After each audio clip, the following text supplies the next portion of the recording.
Assalaamu calaykum.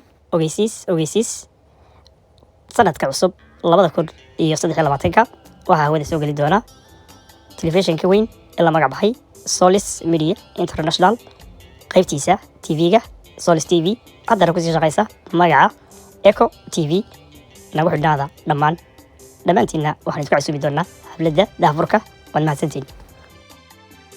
sidoo kale waxaan idin soo bandhigi doonaa barnaamij hordhaca oo ku saabsan ciyaaraha koobka adduunka sidii loo diyaariyey iyo waxaa la filayo qadar inay ugu talagashay guulaystayaasha ee daawasho wacan waanaad mahadsantiin mar labaad.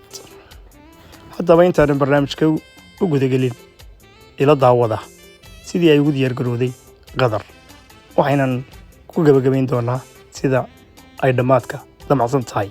halkani waa Solis TV.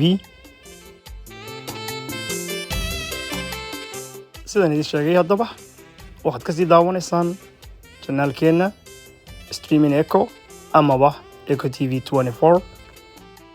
qaybta koowaad ee barnaamijkeenna wuxuu ku saabsanaan doonaa sidii loogu diyaar garoobay wixii loo dhisay iyo wixii la kala mutay.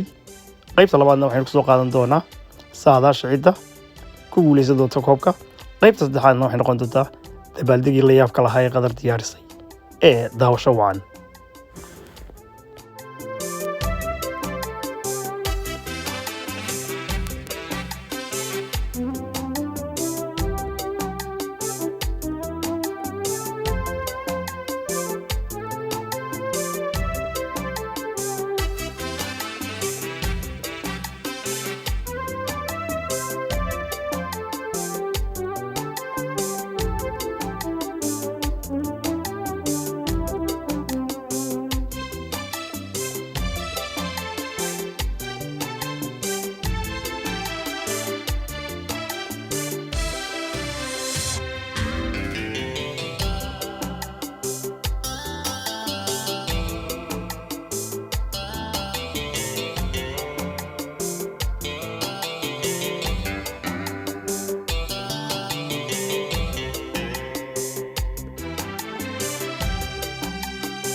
Of Doha, the stadium is just 12 kilometers south of the city center.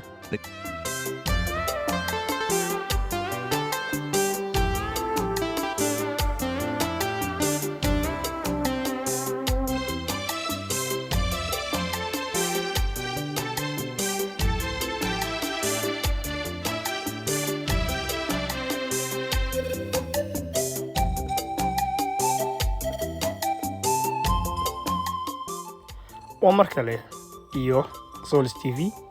waxaan filayaa inaad isweydiin doontaan qaybta dambe ee magaalooyinka iyo mega projectina xaggee bay ka soo gashay. waxa ay ka mid ahayd dhismayaashii mega projectiga ahaa eenu soo wadnay bandhigoodii manaananu dhammaystirin. marka qayb ahaan waxay iska shabahayaan dhismayaasha hore iyo dhismayaashani sida farshaxan kale iyo horumarka ay dunidu gaadhay technology wax loogu dhiso.